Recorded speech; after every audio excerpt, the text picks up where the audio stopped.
Halo semuanya, selamat pagi dan salam sejahtera buat kita semua. Perkenalkan, nama saya Andrea Morsairo Mentosoid dengan NIM 202488025. Saya dari Fakultas Keguruan dan Ilmu Pendidikan Prodi PGSD dari Universitas Patimura Ambon. Adapun tujuan saya membuat video ini yaitu untuk memenuhi tugas ujian akhir semester dari Ibu Natalia Johannes M. Teologi dengan mata kuliah Pendidikan Inklusif. Adapun pembahasan yang akan kita bahas yaitu mengenai evaluasi pembelajaran. Mengapa seorang guru harus melakukan evaluasi pembelajaran? Yang pertama itu kita akan membahas evaluasi pembelajaran. Evaluasi pembelajaran adalah suatu proses atau kegiatan yang sistematis, berkelanjutan, dan menyeluruh dalam rangka pengendalian, penjaminan, dan penetapan kualitas, nilai, dan arti yang berdasarkan pertimbangan dan kriteria tertentu sebagai bentuk pertanggungjawaban guru dalam melaksanakan pembelajaran. Mengapa evaluasi itu diperlukan? Nah, bahkan ketika berbicara evaluasi bukan hanya guru ya, sekolah, lembaga, pendidikan, bahkan pemerintah pusat pun harus melaksanakan evaluasi dalam pembelajaran atau pendidikan. Nah, mengapa evaluasi ini diperlukan atau diharuskan? Yang pertama itu yang menentukan kebutuhan pembelajaran. Evaluasi dilakukan untuk melihat apa saja kebutuhan-kebutuhan dalam pembelajaran yang harus kita laksanakan di dalam kelas. Sehingga nantinya guru harus mampu merencanakan dengan baik proses pembelajaran yang akan dilaksanakan sesuai kebutuhan yang ada di dalam kelas. Yang kedua, melacak kemampuan siswa atau untuk mengetahui sejauh mana siswa telah melaksanakan proses pembelajaran. Ini penting sekali bagi seorang guru yang terlebih untuk mengetahui bagaimana apakah siswa tersebut sudah bisa mencapai kompetensi yang diharapkan atau belum, yang nantinya ini akan dilakukan guru untuk menindaklanjuti hasil dari pelacakan kemampuan belajar siswa. Jika siswa yang memang sudah bisa menguasai atau mencapai kompetensinya, ada program yang harus dilakukan oleh seorang guru. Ketika ada siswa yang belum mencapai kompetensinya, ada program juga yang harus dilakukan oleh seorang guru, yaitu tindak lanjuti setelah guru melacak bagaimana kemampuan belajar siswanya atau pencapaian kompetensi dari masing-masing siswa. Yang ketiga, membantu dan mendorong siswa untuk lebih giat belajar. Adanya evaluasi khusus bagi seorang siswa atau guru ini akan mendorong membantu siswa sehingga siswa itu bisa lebih giat lagi belajar. Karena pada dasarnya evaluasi ini dilakukan untuk menjustifikasi bahwa siswa itu tidak pandai atau bukan menjustifikasi bahwa siswa ini tidak rajin, tetapi evaluasi di sini adalah untuk membantu memotivasi peserta didik agar lebih giat belajar lagi, dan perlunya bimbingan guru untuk memberikan atau mengetahui atau mendorong siswa sehingga bisa lebih giat belajar. Yang keempat itu membantu atau mendorong guru untuk melaksanakan pembelajaran lebih baik. Dari sudut pandang seorang guru, evaluasi ini diperlukan untuk mengetahui sejauh mana proses pembelajaran yang dilakukan seorang guru. Ketika ada kekurangan yang dilakukan guru, wajib untuk memperbaikinya. Sehingga diharapkan dengan evaluasi yang dilakukan seorang guru ini membantu mendorong guru untuk bisa melaksanakan pembelajaran yang lebih baik lagi. Setiap pertemuan, setiap tahunnya, guru harus membuat pola pembelajaran yang lebih baik lagi dari sebelum-sebelumnya. Itulah pentingnya mengapa evaluasi itu dilaksanakan. Yang kelima itu akuntabilitas lembaga. Nah, di sini dari sudut pandang lembaga pendidikan atau sekolah, evaluasi ini diperlukan sebagai pertanggungjawaban lembaga kepada siapa? Kepada orang tua, kepada peserta didik, dan juga kepada masyarakat. Jadi, sekolah atau lembaga ini bertanggung jawab kepada orang tua, siswa maupun masyarakat terkait dengan pelaksanaan pembelajaran di lingkungan sekolah itu. Pentingnya evaluasi diperlukan. Yang keenam, meningkatkan kualitas pendidikan.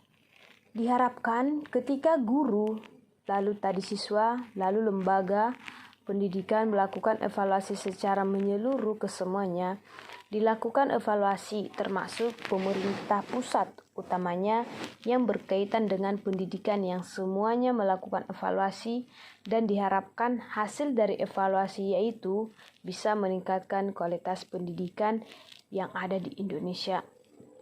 Sehingga semakin kedepannya kualitas pendidikan di Indonesia itu semakin baik karena berdasarkan hasil evaluasi yang ada di lapangan.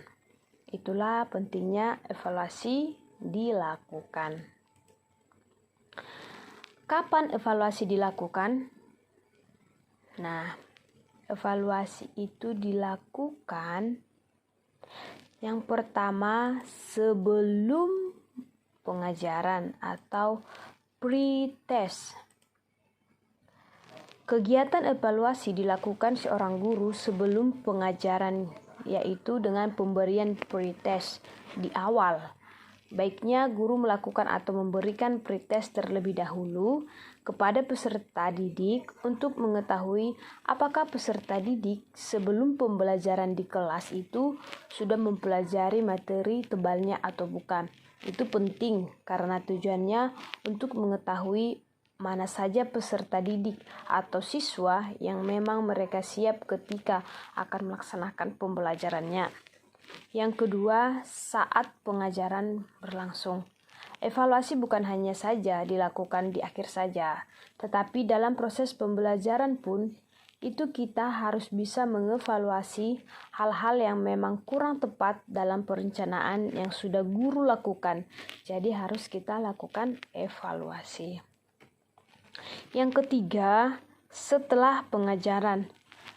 Dan setelah seorang guru melakukan pengajaran sesuai dengan rencana yang sudah disusun ya, guru harus melakukan evaluasi. Guru harus melihat sejauh mana proses pembelajaran yang sudah dilakukan seorang guru, berhasilkah atau tidak. Yang kurang berhasil atau berhasilnya, nah dilihat dari apakah aspek dalam proses pembelajarannya. Apakah dalam pemberian materinya, apakah dalam pemilihan model pembelajarannya. Nah, itu penting dilakukan dan kedepannya guru harus melakukan perbaikan-perbaikan sehingga evaluasi ini dilakukan bukan semata-mata untuk mengetahui sejauh mana siswa atau peserta didik berhasil dalam pembelajarannya. Bukan juga hanya sekedar mengetahui bagaimana proses pembelajaran yang dilakukan oleh guru. Tetapi evaluasi juga dilakukan untuk menindaklanjuti dari hasil yang sudah tadi didapatkan. Itu tadi ya, kapan kegiatan evaluasi dilakukan seorang guru.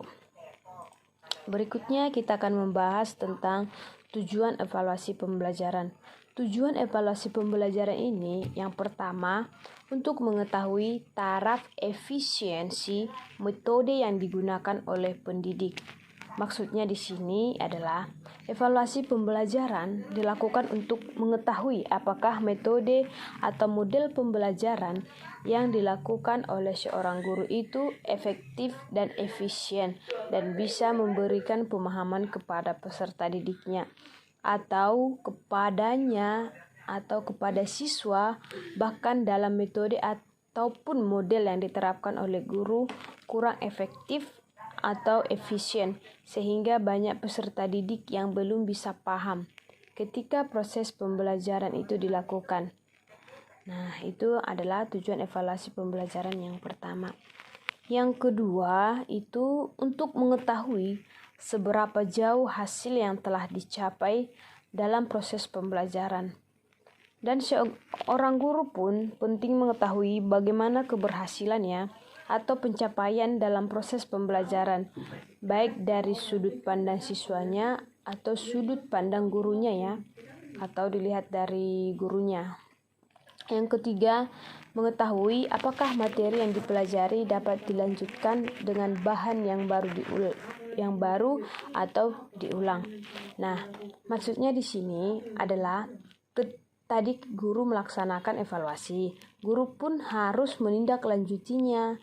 Ketika materi yang dipelajari atau proses pembelajaran yang dilakukan itu sudah baik, maka guru bisa melakukan atau melanjutkan materi ataupun menerapkan dengan metode atau model yang sama dalam pembelajaran. Tetapi misalkan si kompetensinya belum dicapai, materinya belum dikuasai siswa atau peserta didik, maka guru harus mengevaluasi dengan cara apa? Dengan cara merubah metode ataupun model dalam pembelajaran, sehingga diharapkan dengan perubahan tersebut kita bisa melihat bagaimana yang lebih efektif digunakan, metode mana atau model mana yang lebih efektif digunakan agar siswa paham terkait dengan materi ajar. 4. Untuk mengetahui efektivitas proses pembelajaran yang dilaksanakan.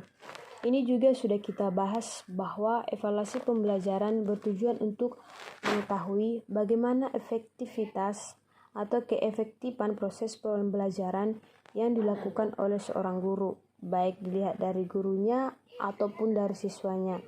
Bagaimana efektivitasnya, efektif atau tidaknya, sehingga nanti sama halnya hanya ketika ada kurang tepat, maka ada tindak lanjut yang harus dilaksanakan oleh guru.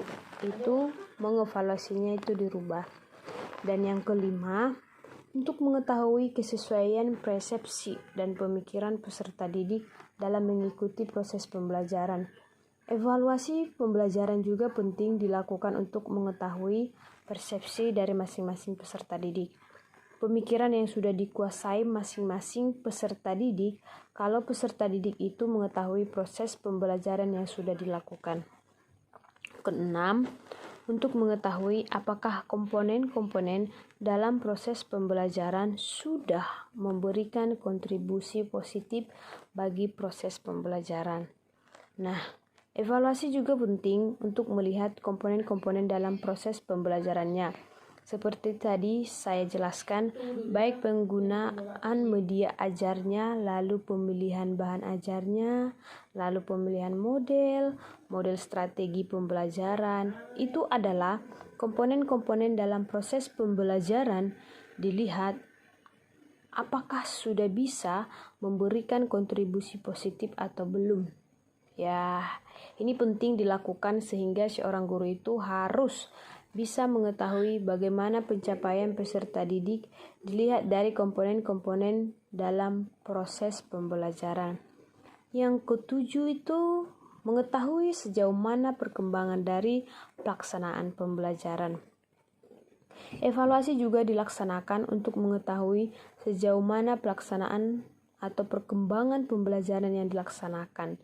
Ya, bagaimana perkembangan siswa dalam pelaksanaan pembelajarannya dalam proses pembelajaran yang sehingga sama halnya tadi ada hal yang harus dilakukan jika evaluasi ini dilaksanakan ketika pelaksanaan pembelajaran dilaksanakan itu belum berkembang.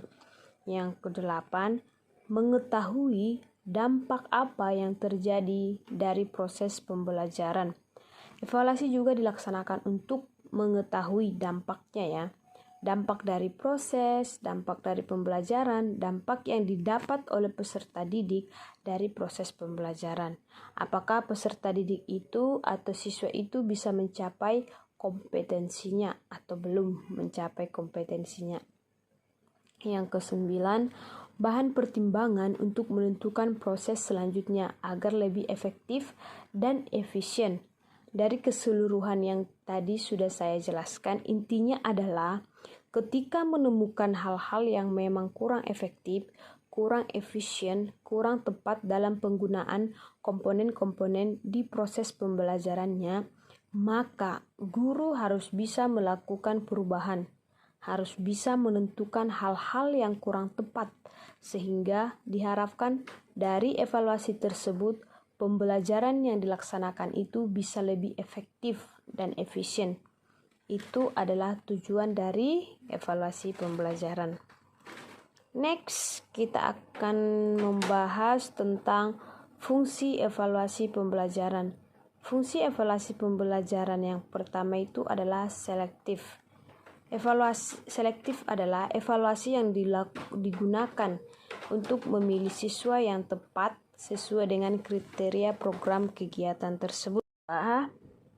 Diagnostik maksudnya adalah untuk evaluasi yang ditujukan untuk menelaah kelemahan-kelemahan siswa atau peserta didik beserta faktor-faktor penyebabnya yang nantinya ini akan dilaksanakan atau ditindaklanjuti.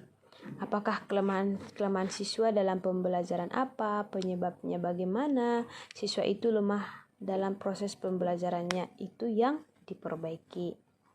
Yang ketiga itu tentang penempatan.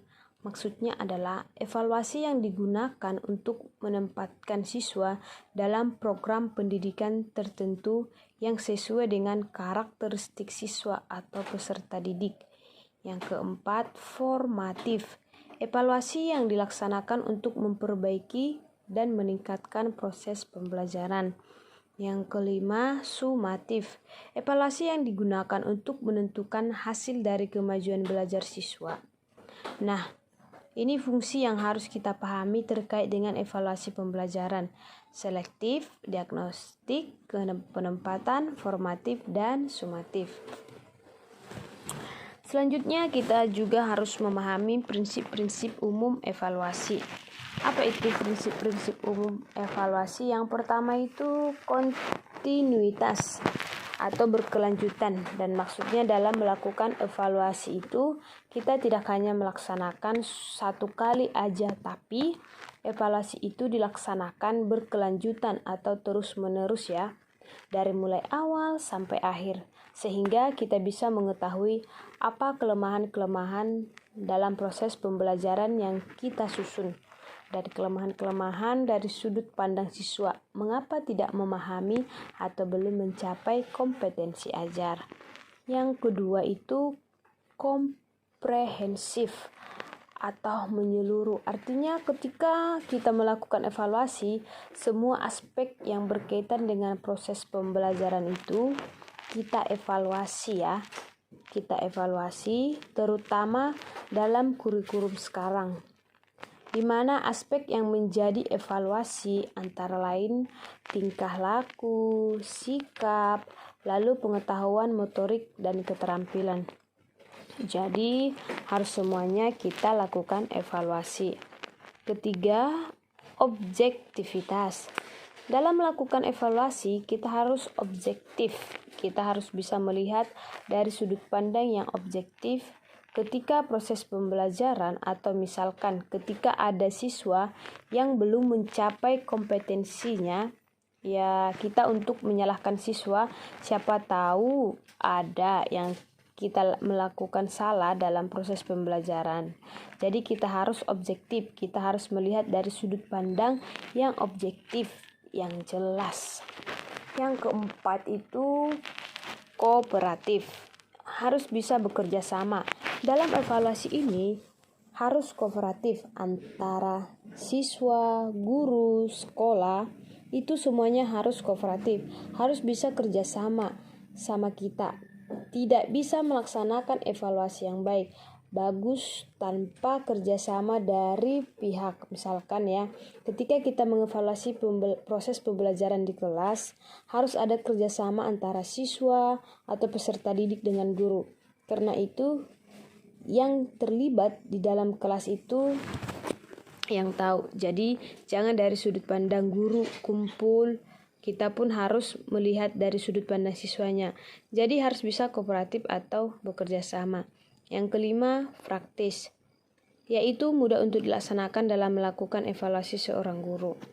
Itu adalah prinsip-prinsip umum evaluasi yang harus kita pahami.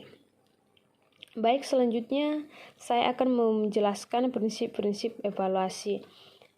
Adapun prinsip umum dan penting dalam kegiatan evaluasi yaitu adanya regulasi umum yang digunakan di bawah seperti gambar ini.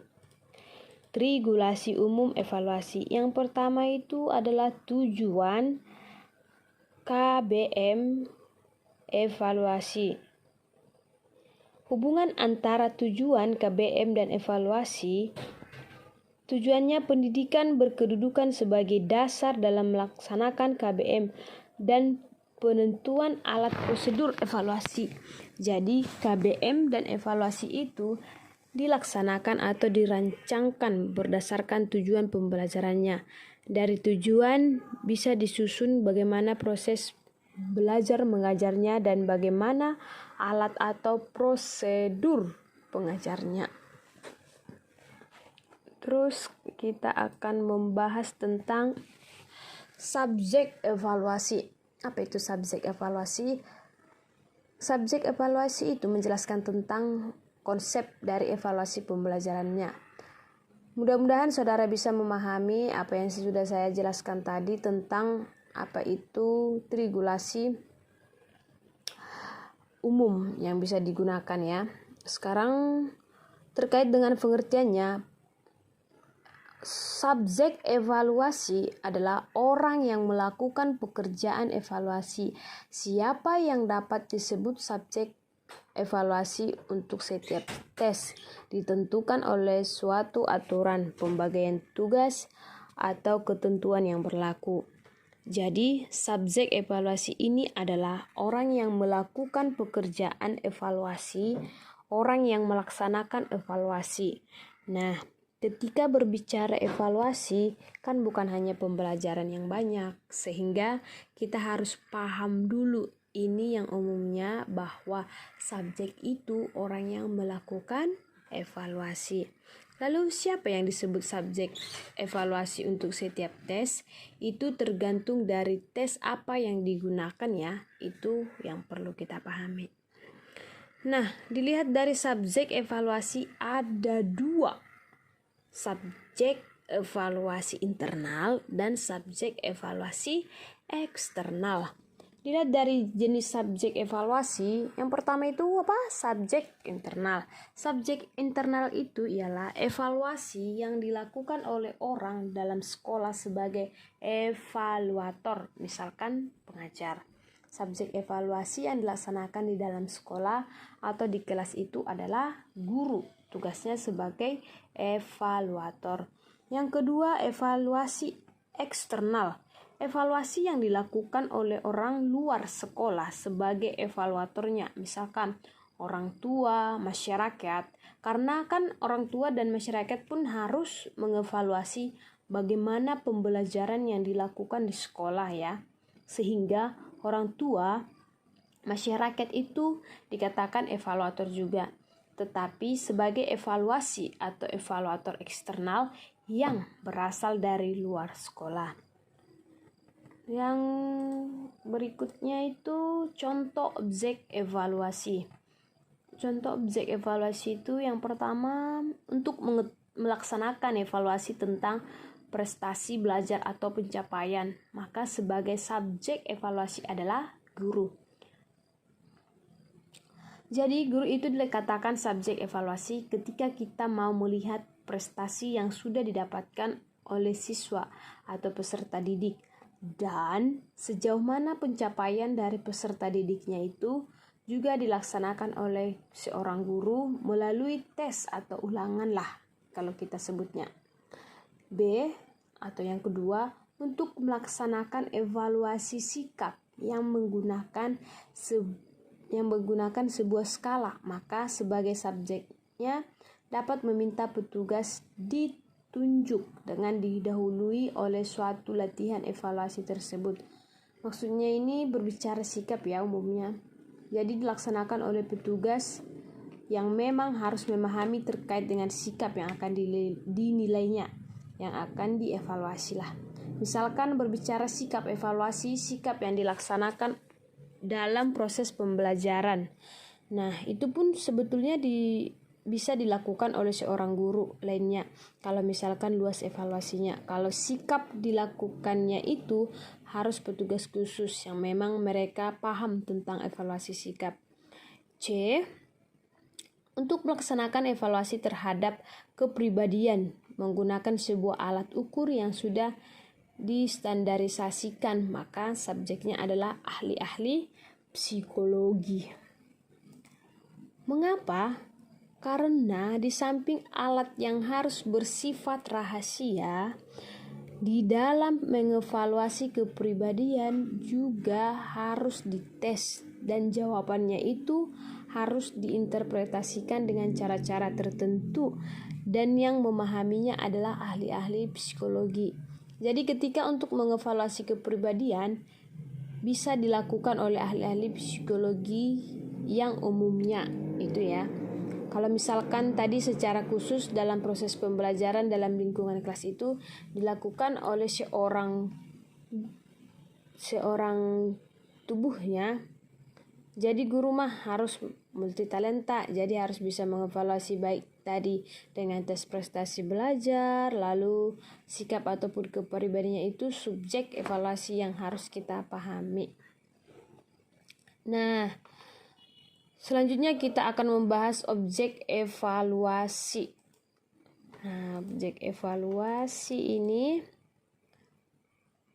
hal-hal yang menjadi pusat perhatian untuk dievaluasi. Objek dari evaluasi pendidikan itu sendiri meliputi 3 aspek. Yang pertama, aspek pengetahuan atau kognitif yang berkaitan dengan mengetahui bagaimana tingkat pengetahuan peserta didiknya. Nah, biasanya untuk mengetahui ini dilakukan dengan tes. Yang kedua, aspek keterampilan atau psikomotorik.